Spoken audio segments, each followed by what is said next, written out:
What happens when a successful CEO goes undercover and faces discrimination in his own store? Saturday morning, just after 10 a.m., Terence Hall adjusted the brim of his baseball cap in the rearview mirror. The man staring back at him was barely recognizable, not the CEO who had built a multi-million-dollar retail empire, but just another face in the crowd. His plain hoodie and jeans were a far cry from the tailored suits that normally defined his days. Today wasn't about boardrooms or numbers. It was about stepping into his own world, unannounced, to see what it looked like through a stranger's eyes.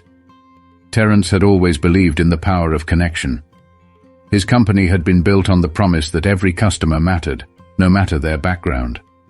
But recently, whispers of complaints had started trickling up the chain, rumors of poor service, bias, and a lack of care from his staff. If there was truth to these claims, he needed to know. Not as the boss, but as someone living it.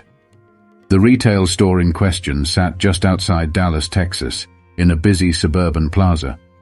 It wasn't the flagship location, nor was it the top-performing store in his chain. But this location held significance. It was the first store Terence had opened outside his home state, a gamble that had paid off handsomely. He'd visited countless times in its early days, but now, years later, he couldn't help but wonder. Had the warmth and inclusivity he'd envisioned stayed intact? Terence parked his car and took a deep breath. A rush of anticipation, mixed with unease, settled over him. He was about to walk into the unknown, shedding the safety net of his title to see if his values still held weight at the foundation of his business. The truth, however uncomfortable, was something he owed to himself, and to every person who walked through those doors. But what Terence didn't know was that his commitment to uncovering the truth would lead him to a moment he'd never forget, one that would challenge everything he thought he knew about his own business. Terence stepped out of his car and into the bustling parking lot. The sun was already high, casting sharp reflections off the windshields of nearby vehicles. He adjusted the strap of his weathered canvas bag, the kind you'd see slung over the shoulder of an everyday shopper. Today, he wasn't CEO Terence Hall. He was just another customer with a name no one needed to know. The storefront gleamed in the sunlight, the logo bold and familiar. He couldn't help but feel a swell of pride as he approached the automatic doors. This was his creation, a vision turned reality.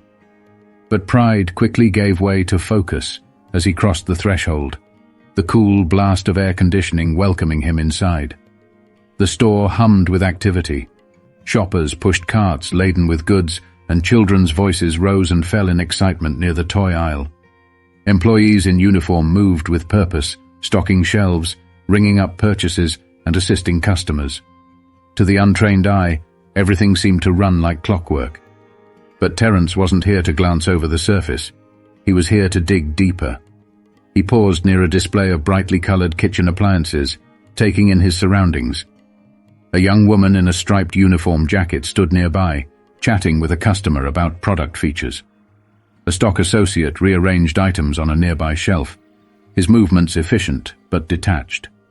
And there, at the far end of the store, stood a younger man, leaning against the counter of the electronics section, idly scrolling on his phone. Terence decided to head in that direction. He wandered through the aisles, deliberately moving at the pace of a casual shopper. He picked up a pair of headphones, turning them over in his hands as though considering a purchase. It was a test, simple yet telling. Would this employee approach him? Offer assistance? A smile? Anything? But nothing came. The young man barely glanced up from his phone, let alone acknowledged his presence. Terence waited, giving the employee every opportunity to engage. Still, nothing. He felt an uncomfortable knot begin to form in his stomach, but he wasn't ready to draw conclusions just yet. Maybe the employee was busy. Maybe he hadn't noticed. Terence moved on, scanning the aisles, observing interactions. He caught sight of an older woman looking for help near the home goods section. She seemed frustrated, glancing around for assistance. Before Terence could step in to see how it unfolded, a second employee approached her, cheerful and attentive. Relief softened her features as they began to chat. It was a stark contrast to what he had just experienced. But as Terence turned back toward the electronics counter, determined to give the young man another chance, what happened next would make it clear that this wasn't just a one-off oversight. It was something much bigger. Terence returned to the electronics counter, this time holding a boxed set of Bluetooth speakers. He placed the box on the counter gently, the kind of action that should naturally catch someone's attention. The young employee finally looked up, his expression blank and uninterested. "Can I help you?" he asked, his tone making it clear that he wasn't particularly interested in helping. Terence smiled, hoping to diffuse the awkward energy. "Yeah, I was wondering if you could tell me a bit more about these. Are they good for outdoor use?" The employee gave the box a cursory glance before shrugging. "I don't know. Probably," he said, his attention drifting back toward his phone. Terence blinked, momentarily taken aback. "Could you maybe check? I want to be sure before I buy them." The employee sighed heavily, as if Terence's request was a monumental inconvenience.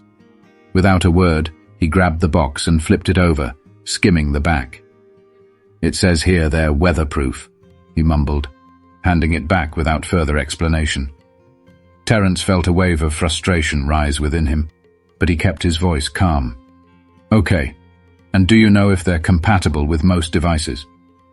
The employee rolled his eyes. "Look, man, all the details are right here on the box. You can read it yourself." He motioned vaguely toward the shelf. "Or pick something else. Doesn't matter to me." A heavy silence hung between them, broken only by the distant hum of the store. Terence could feel the tension creeping into his own posture. This wasn't just inattentiveness, it was outright dismissiveness. He glanced around, noticing other customers being treated with warmth and enthusiasm by employees. A white couple near the front was getting personalized assistance from the same young man who had helped the older woman earlier. Yet here he was, barely being acknowledged. Determined to remain composed, Terence decided to test the situation further. "You seem busy," he said, trying to keep his tone neutral. "Is there someone else who might be able to help?" The employee smirked, the corners of his mouth curling with disdain. "I don't think anyone's free right now. Just figure it out, all right?" The words stung more than Terence expected. He wasn't angry, not yet. He was disappointed. This wasn't just a bad attitude. It was something deeper, something uglier. And it wasn't just about him. If this was how the employee treated someone he assumed was an ordinary shopper, how many others had left this store feeling the same sting of indifference? Before he could say another word, the young man turned away, grabbing his phone and walking off toward the back of the store. Terence stood there, rooted in place, holding the box of speakers. For a moment he considered walking out, but he quickly dismissed the thought. He wasn't done yet. But what Terence didn't realize was that this moment of dismissiveness would soon expose something far more troubling about the culture he thought he had built. Terence set the speakers back on the shelf, his mind racing with thoughts. The encounter wasn't just unprofessional, it felt personal. He decided to explore the store further, observing how other employees interacted with customers. If this single experience was an anomaly, he needed to be sure. If it wasn't, he had a bigger problem on his hands. He wandered into the clothing section, where a young Latina employee was folding shirts at a display. She greeted him warmly, her smile genuine. "Let me know if you need help with anything," she said. It was a stark contrast to the cold reception he'd just experienced. Terence lingered, pretending to browse, and noticed her assisting an elderly man nearby.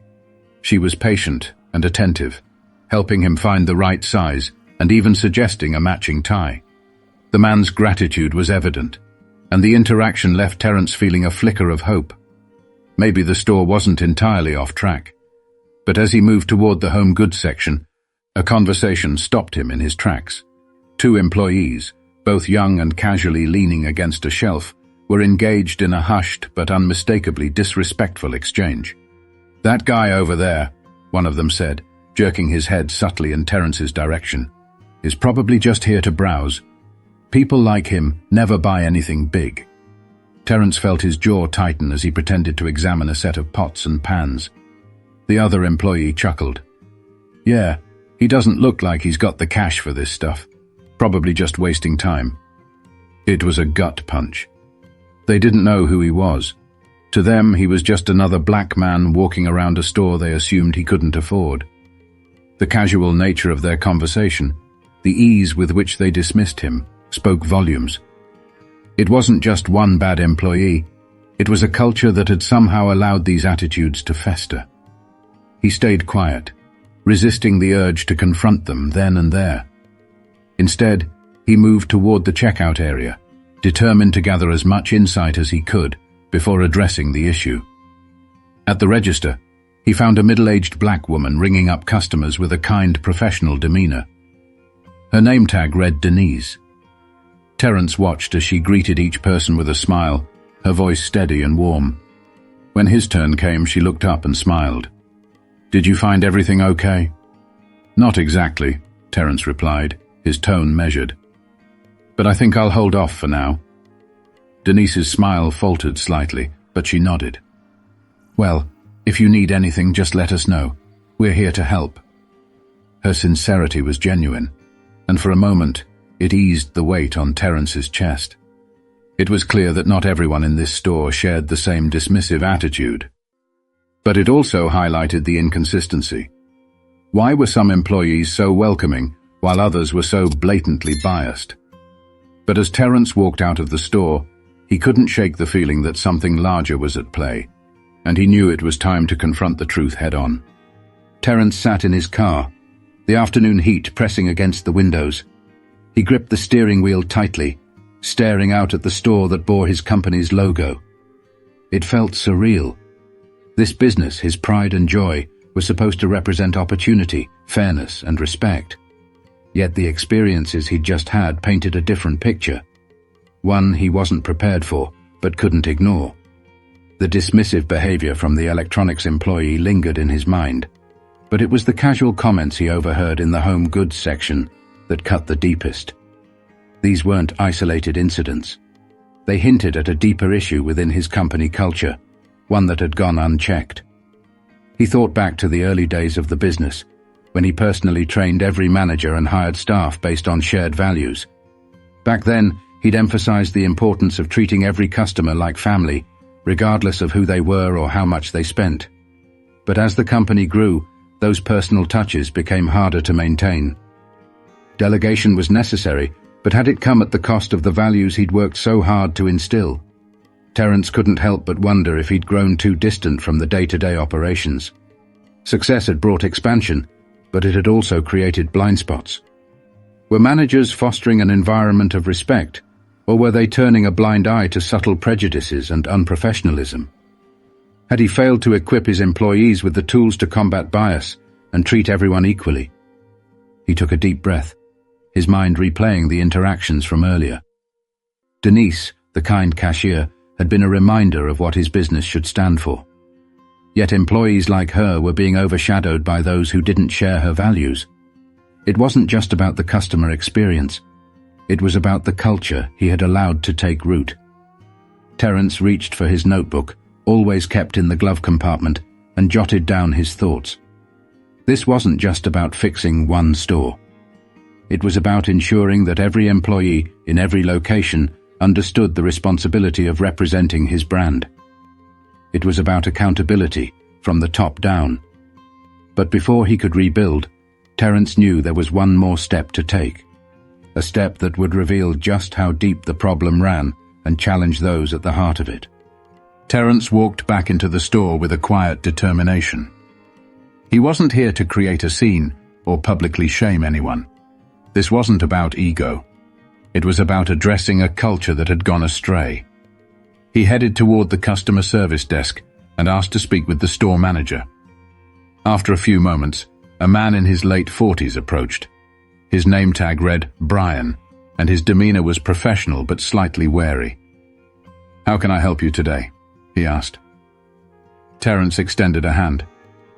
"Terence Hall," he said, watching as Brian's eyes widened in recognition. "I'm the owner of this store." The manager's composure faltered for just a moment before he recovered. "Mr. Hall, it's an honor to meet you. If I'd known you were visiting—" Terence held up a hand to stop him. "That's the point, Brian. You weren't supposed to know. I came here as a regular customer to see how things are really running. And what I saw today, it wasn't good." Brian's face reddened slightly. "I'm sorry to hear that. Can you tell me what happened?" Terence recounted the events of the day, the indifference from the electronics employee, the overheard comments, and the stark differences in how customers were treated. He spoke calmly but firmly, his words carrying the weight of disappointment. "This isn't just about one bad employee," he said. "It's about a culture that allows this kind of behavior to exist. I've built this company on the idea that every customer deserves respect, regardless of who they are. Today, I saw the opposite of that." Brian shifted uncomfortably. I wasn't aware of these issues. I've always tried to ensure our team follows the company's values." Terence nodded. "I believe you, but clearly something is slipping through the cracks. And it's not just your responsibility, it's mine too. Somewhere along the way, I've let the values I built this company on get diluted. That ends today." He asked Brian to gather the staff for an impromptu meeting in the break room. Within minutes, the employees were assembled, their faces a mix of curiosity and apprehension. Terence stood before them, no longer just another customer, but the leader they didn't expect to see. "Good afternoon," he began, his voice steady. "For those of you who don't know me, my name is Terence Hall. I'm the founder and CEO of this company. And today, I came here undercover to see how things are running on the ground." The room fell silent, the weight of his words sinking in. Terence took a moment to look at each face before continuing. "What I saw today was troubling. Some of you showed kindness and professionalism, the kind of attitude this company was built on. But others failed to meet even the most basic standard of respect. And that failure isn't just on you, it's on me for not ensuring our culture stays consistent." He turned toward the young electronics employee, who now looked pale and nervous. "You dismissed me, ignored me, and made it clear I wasn't worth your time. That's unacceptable.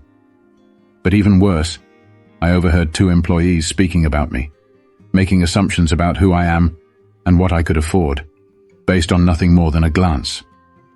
The tension in the room was palpable, but Terence kept his tone measured. "I'm not here to embarrass anyone. I'm here to fix this. Because if we don't treat every customer with respect, we fail. And I won't let this company fail." But as he stood there, watching their expressions shift from shock to reflection, Terence knew this was only the beginning of the changes he needed to make. Terence paused, letting the room settle into silence. The weight of his words had landed, and now came the part that mattered most: action. He knew that pointing out the problems wasn't enough. He needed to lead the way toward a solution.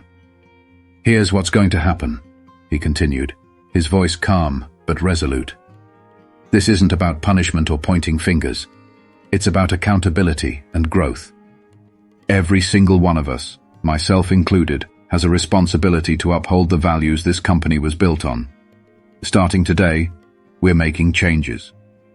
He turned to Brian, the store manager. "First, we're going to implement mandatory training on bias and customer service.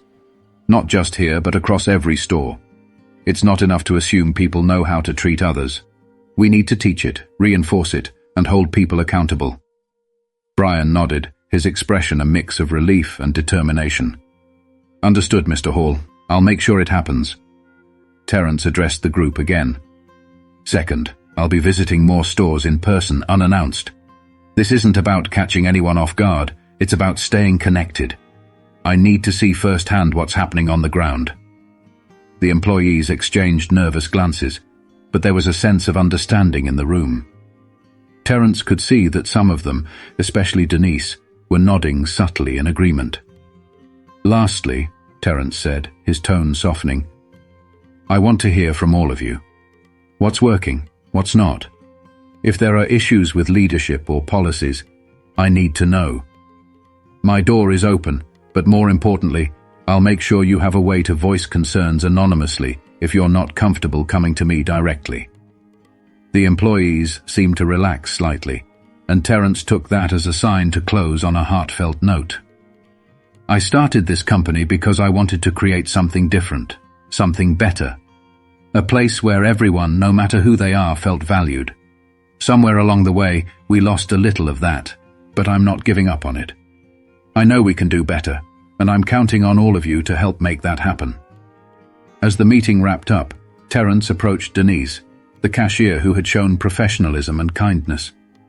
"Thank you for being a bright spot today," he said, offering a genuine smile. "Your attitude reminds me why I started this business." Denise smiled back, her voice steady. "Thank you, Mr. Hall.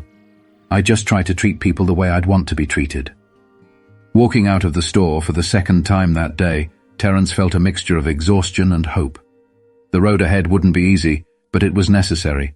He had been given a wake-up call, and now it was up to him to act on it. But as he drove away, Terence couldn't help but feel a renewed sense of purpose. He knew that sometimes facing hard truths was the only way to move forward, and that every step toward change started with someone willing to take the first. If this story resonated with you, remember that the smallest actions can create the biggest impacts. Treat people with respect, speak up when you see injustice, and never stop striving for a better, fairer world. And don't forget to subscribe for more stories that inspire change.